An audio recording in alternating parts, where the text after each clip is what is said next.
Hello friends, library of books में आपका स्वागत है।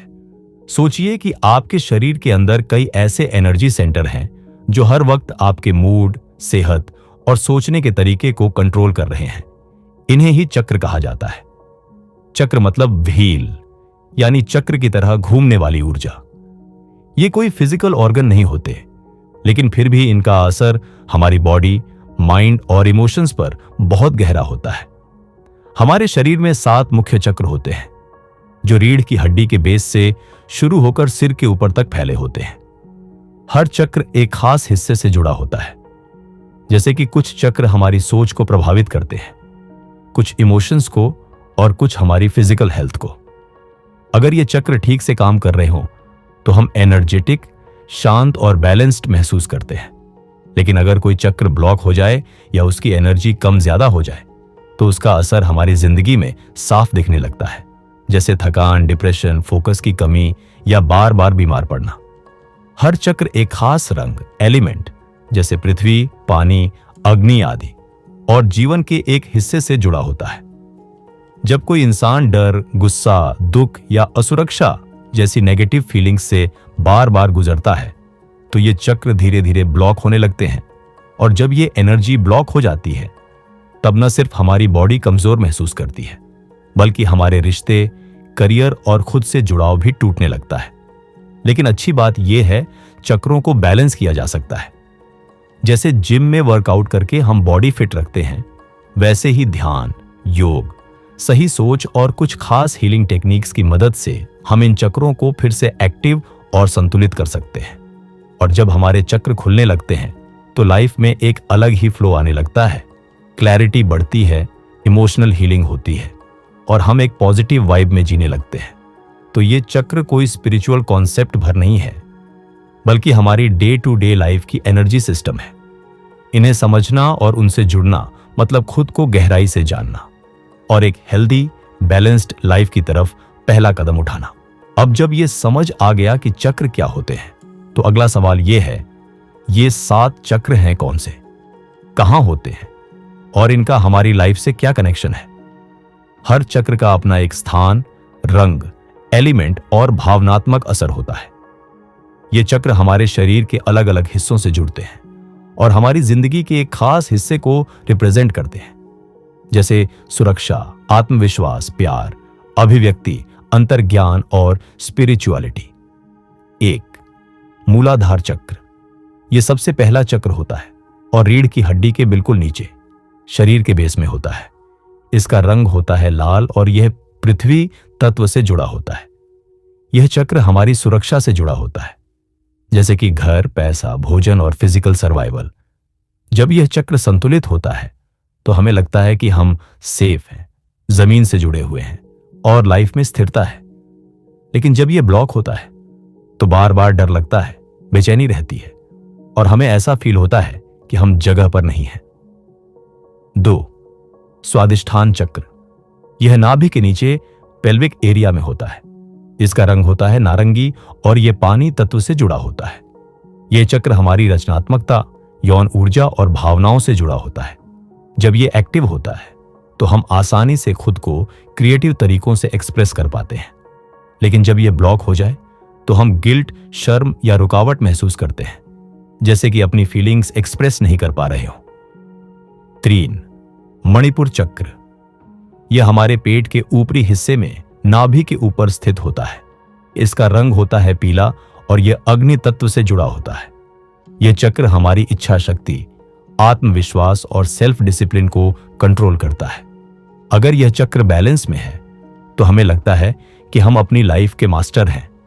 लेकिन अगर यह वीक हो जाए तो खुद पर भरोसा कम हो जाता है और अक्सर लोग दूसरों से डरने लगते हैं या गुस्सैल हो जाते हैं। 4. अनाहत चक्र। यह चक्र हमारे हृदय के बीच में स्थित होता है। इसका रंग हरा होता है और यह वायु तत्व से जुड़ा होता है। यह चक्र प्रेम, करुणा और माफ करने की शक्ति का केंद्र है। जब यह ओपन होता है तो हम न सिर्फ दूसरों को प्यार दे पाते हैं, बल्कि खुद को भी पूरी तरह एक्सेप्ट कर पाते हैं। लेकिन जब यह चक्र बंद हो जाता है तो दिल में दुख, अकेलापन या रिलेशनशिप में दर्द महसूस होता है। 5वां विशुद्धि चक्र। यह गले में स्थित होता है और इसका रंग होता है नीला। यह आकाश तत्व से जुड़ा होता है। यह चक्र अभिव्यक्ति से जुड़ा है। अपनी बात को खुलकर सच्चाई से कह पाने की ताकत यहीं से आती है। जब यह संतुलित होता है तो हमारी कम्युनिकेशन स्किल्स स्ट्रांग होती है। लेकिन अगर यह ब्लॉक हो जाए तो हम या तो चुप हो जाते हैं या बहुत ज्यादा बोलने लगते हैं, लेकिन बिना कनेक्शन के। 6. आज्ञा चक्र। ये दोनों भौहों के बीच, जिसे अक्सर तीसरी आंख कहा जाता है, वहां स्थित होता है। इसका रंग इंडिगो यानी गहरा नीला होता है। यह चक्र अंतर्ज्ञान, कल्पना और आंतरिक ज्ञान से जुड़ा होता है। जब यह एक्टिव होता है तो हमारी सोच क्लियर होती है और निर्णय लेना आसान लगता है।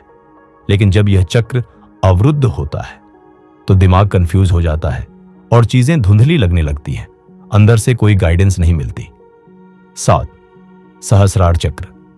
यह सिर के टॉप पर स्थित होता है और इसका रंग बैंगनी या सफेद माना जाता है।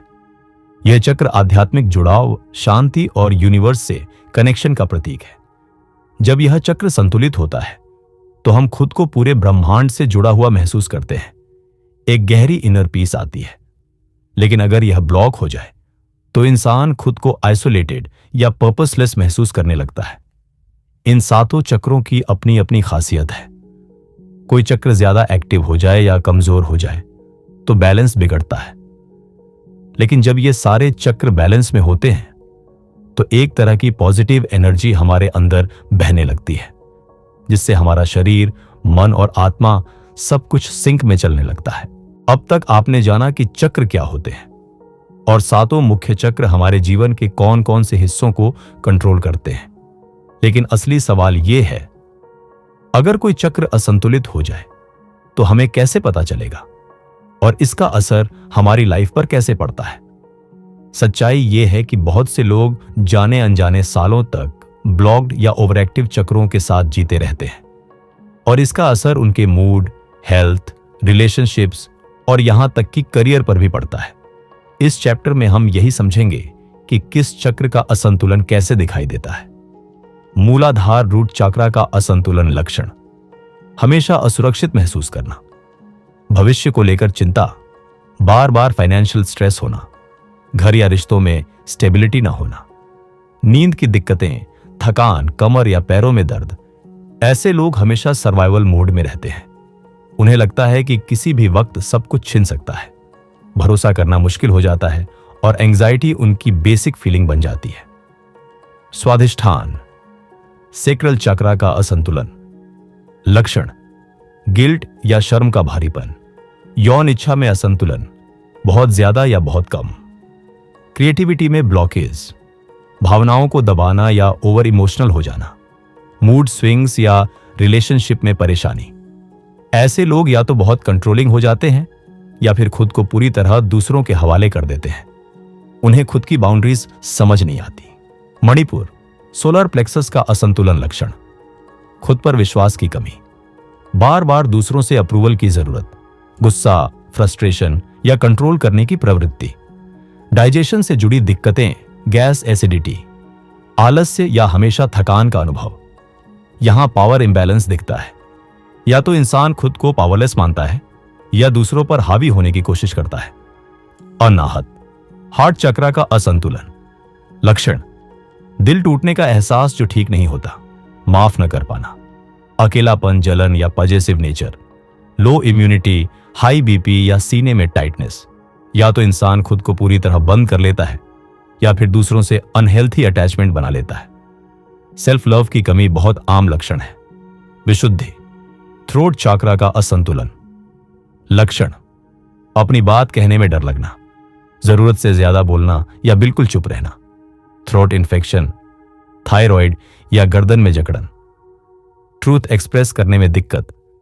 ऐसे लोग या तो हर बात दिल में दबाकर रखते हैं या फिर बिना फिल्टर के बोल जाते हैं, जिससे रिलेशनशिप्स में मिसअंडरस्टैंडिंग बढ़ती है।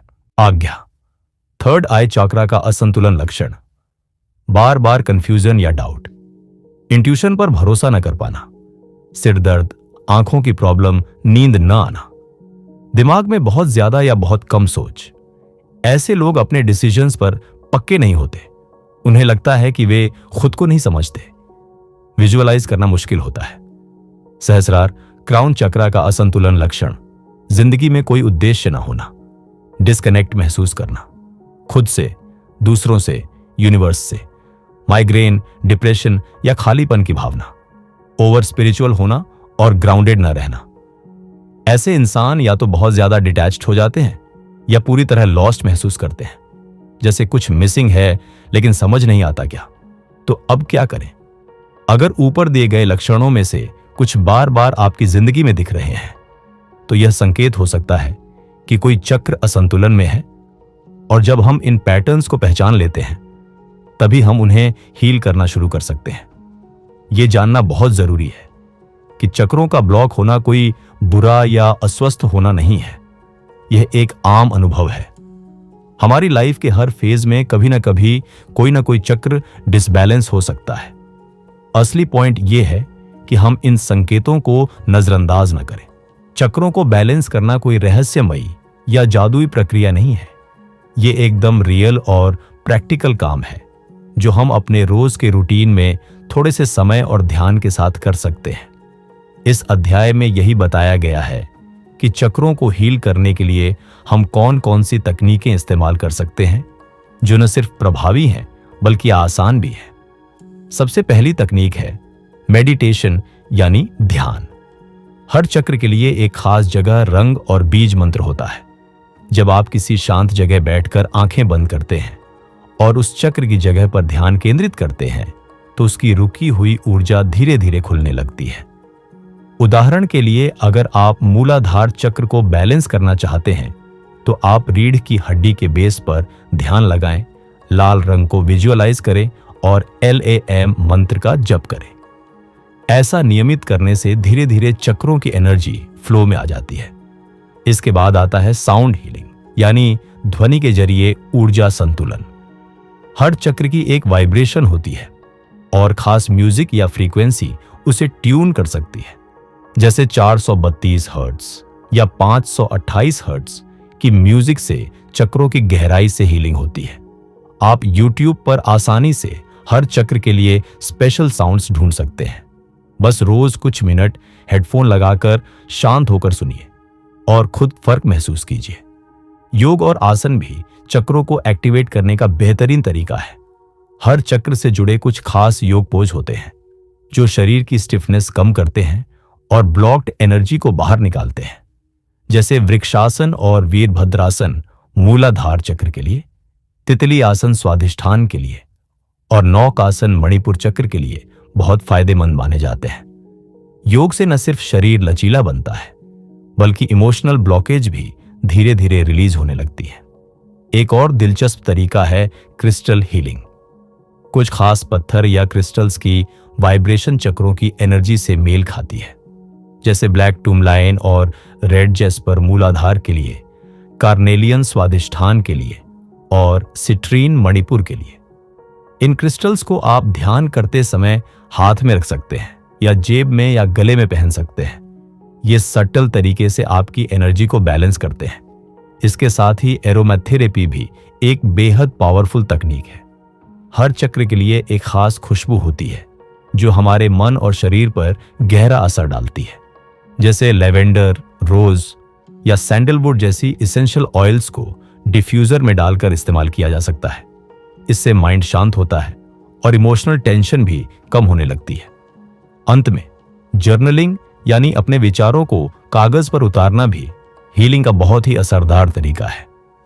जब हम अपने अंदर की बातों को, दर्द या गुस्से को शब्दों में लिखते हैं तो वो सिर्फ दिमाग से नहीं, आत्मा से भी निकलने लगता है। कभी कभी चक्रों की ब्लॉकेज इमोशनल होती है, कोई पुराना ट्रॉमा, डर या शर्म। जर्नलिंग उन सप्रेस्ड इमोशंस को रिलीज करने में मदद करता है। इस पूरे प्रोसेस का सबसे बड़ा मैसेज यही है कि हीलिंग कोई रेस नहीं है, ये एक जर्नी है। अवेयरनेस से शुरू होती है और छोटे छोटे कंसिस्टेंट एफर्ट्स से आगे बढ़ती है। आपको सब कुछ एक साथ करने की जरूरत नहीं है। एक चक्र से शुरुआत कीजिए, उसकी जरूरत समझिए और धीरे धीरे उसे हील कीजिए। हर छोटी प्रैक्टिस, चाहे 5 मिनट का ध्यान हो या रात को एक पॉजिटिव बात लिखना आपकी ऊर्जा को धीरे धीरे संतुलन की ओर ले जाती है। जब बात चक्रों की हो तो सिर्फ ध्यान और योग से काम पूरा नहीं होता। हमारे सोचने का तरीका, हमारी भावनाएं और सबसे जरूरी हमारे रिश्ते भी हमारे ऊर्जा तंत्र को गहराई से प्रभावित करते हैं। इस भाग में ध्यान केंद्रित किया गया है उन भावनात्मक और मानसिक रुकावटों पर जो हमारे चक्रों को असंतुलित कर देती है, और बताया गया है कि उन्हें कैसे समझकर धीरे धीरे छोड़ा जा सकता है। हर इंसान के जीवन में कुछ न कुछ ऐसा जरूर होता है जो अंदर ही अंदर बैठ जाता है।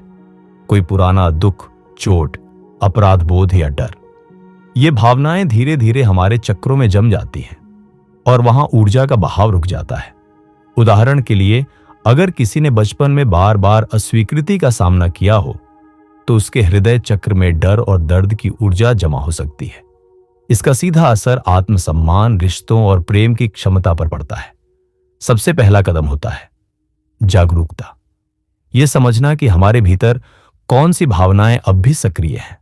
कई बार हम सोचते हैं कि सब ठीक है, लेकिन भीतर कहीं ना कहीं गुस्सा, दर्द या डर दबा होता है। उसे पहचानना और स्वीकार करना बेहद जरूरी है। इसके बाद आता है भावनात्मक मुक्ति का अभ्यास। इसके लिए कई तरीके अपनाए जा सकते हैं, जैसे एकांत में बैठकर अपने अंदर के उस चोट खाए बच्चे से संवाद करना और उसे स्नेह देना, या फिर अपने मन की बातों को बिना रोके टोके कागज पर लिख देना। इससे वे दबे हुए भाव बाहर निकलने का रास्ता पाते हैं। माफ करना भी एक बेहद गहरी हीलिंग प्रक्रिया है। जब हम किसी को माफ नहीं कर पाते, चाहे वो कोई और हो या हम स्वयं, तो वह खटास हमारे भीतर एक तरह का जहर बन जाती है। खासकर हृदय और कंठ चक्र पर इसका गहरा प्रभाव पड़ता है। माफ करना कमजोरी नहीं है, बल्कि यह एक आंतरिक आजादी है जिससे हम अपने ही मन को हल्का करते हैं। एक और अहम बात है नकारात्मक सोच और खुद से की जाने वाली बातें। अगर हम खुद से लगातार ये कहें कि मैं लायक नहीं हूं या मुझसे कुछ नहीं होगा, तो ये सिर्फ शब्द नहीं होते, ये एक ऊर्जा होती है जो हमारे आत्मबल से जुड़े चक्र को कमजोर कर देती है। इसलिए हर दिन खुद से सकारात्मक बात करना, आईने में देखकर खुद को अपनाना और स्नेह देना बेहद प्रभावशाली अभ्यास बन जाता है। जैसे, मैं ठीक हूं, मुझे खुद पर भरोसा है, मेरा जीवन मूल्यवान है। ये छोटे छोटे वाक्य हमारे अंदर गहराई से असर करते हैं। इस हिस्से का मूल संदेश यही है, अगर आप सच में अपने चक्रों को संतुलित करना चाहते हैं तो बाहरी उपायों के साथ साथ भीतर की सफाई भी जरूरी है। वो पुराने दुख, भ्रम और डर जो भीतर दबे हुए हैं, उन्हें महसूस कीजिए, स्वीकार कीजिए और फिर प्यार से विदा दीजिए। जब हम भावनाओं को दबाना छोड़ देते हैं और उन्हें बाहर लाना शुरू करते हैं, तभी असली बदलाव शुरू होता है। हमारे जीवन में हर दिन कई तरह की ऊर्जाएं आती जाती रहती हैं, कुछ सकारात्मक और कुछ नकारात्मक। जब ये नकारात्मक ऊर्जाएं हमारे चक्रों में अटक जाती हैं, तो हमारा शरीर, मन और आत्मा थका हुआ महसूस करने लगते हैं। इसलिए समय समय पर ऊर्जात्मक सफाई यानी एनर्जी क्लियरिंग बेहद जरूरी हो जाती है। ये बिल्कुल वैसे ही है जैसे हम अपने घर की सफाई करते हैं ताकि वहां ताजगी बनी रहे। ऊर्जात्मक सफाई का सीधा संबंध है आत्म जागरूकता से। जब हम महसूस करते हैं कि हमारा मूड बार बार बिगड़ रहा है, थकान जल्दी लग रही है या बिना किसी कारण के बेचैनी हो रही है, तो ये संकेत होते हैं कि हमारे अंदर कोई ऊर्जा अटकी हुई है। इन संकेतों को नजरअंदाज नहीं करना चाहिए। ये शरीर का तरीका होता है हमें चेतावनी देने का। इस सफाई की प्रक्रिया को शुरू करने के लिए सबसे आसान तरीका है खुद से जुड़ना। शांत जगह पर बैठकर गहरी सांसें लेना और अपने शरीर को महसूस करना। आंखें बंद करके धीरे धीरे अपने पूरे शरीर में ध्यान ले जाना, सिर से लेकर पैरों तक, और यह देखना कि कहां कोई भारीपन या जकड़न महसूस हो रही है। जिस जगह पर भी अटकाव हो, वहां कल्पना कीजिए कि एक सफेद रोशनी उस हिस्से को भर रही है और पुरानी भारी ऊर्जा को बाहर निकाल रही है। अलावा कुछ प्रभावी उपाय हैं, जैसे धूप, कपूर या पवित्र जड़ी बूटियों का धुआं जलाकर अपने चारों ओर घुमाना। इसे स्मजिंग कहा जाता है और यह नकारात्मक ऊर्जा को हटाने का एक शक्तिशाली तरीका है। इससे वातावरण हल्का और शुद्ध महसूस होता है और मन भी तुरंत शांत हो जाता है। एक और गहरा तरीका है नमक स्नान। जब हम गुनगुने पानी में समुद्री नमक या सेंधा नमक डालकर स्नान करते हैं तो वह शरीर की थकान के साथ साथ ऊर्जात्मक रुकावटों को भी बाहर निकाल देता है। ये बेहद सरल और प्रभावशाली उपाय है, खासकर तब जब दिन भर की भागदौड़ के बाद थकावट महसूस हो रही हो।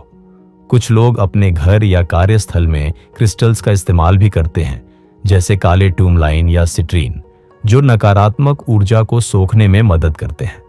लेकिन याद रहे, इन क्रिस्टल्स की भी सफाई जरूरी होती है, नहीं तो वे खुद भारी पड़ सकते हैं। इस पूरी प्रक्रिया में सबसे जरूरी है इरादा। जब आप भीतर से तय करते हैं कि अब समय आ गया है अपनी ऊर्जा को हल्का और साफ करने का, तभी वह प्रक्रिया असरदार होती है। सिर्फ तरीकों का पालन कर लेना काफी नहीं होता, आपको मन से तैयार होना होता है बदलाव के लिए। ऊर्जात्मक सफाई न सिर्फ हमारे चक्रों को संतुलित करती है, बल्कि हमें फिर से जीवंत, रचनात्मक और आत्मविश्वासी बना देती है। यह हमें हमारे केंद्र से फिर से जोड़ देती है, उस जगह से जहां से हमारी शुद्ध ऊर्जा बहती है। इसलिए यह कोई अतिरिक्त काम नहीं, बल्कि आत्म देखभाल का अहम हिस्सा है। तो दोस्तों, चक्र हीलिंग सिर्फ एक आध्यात्मिक प्रक्रिया नहीं, बल्कि एक सेल्फ केयर का तरीका है जो हमें भीतर से संतुलित, शांत और शक्तिशाली बनाता है। जब हम अपने चक्रों को समझते हैं, उनकी सफाई करते हैं और उन्हें संतुलित रखते हैं, तभी हम अपने जीवन की असली ऊर्जा को अनलॉक कर पाते हैं। अगर आपको ये सफर पसंद आया हो तो वीडियो को जरूर लाइक करें, अपने विचार कमेंट में बताएं और ऐसे ही और इनर हीलिंग से जुड़े वीडियो के लिए चैनल को सब्सक्राइब करना न भूलें। अपना ध्यान रखें, मिलते हैं अगले वीडियो में एक नई बुक के साथ।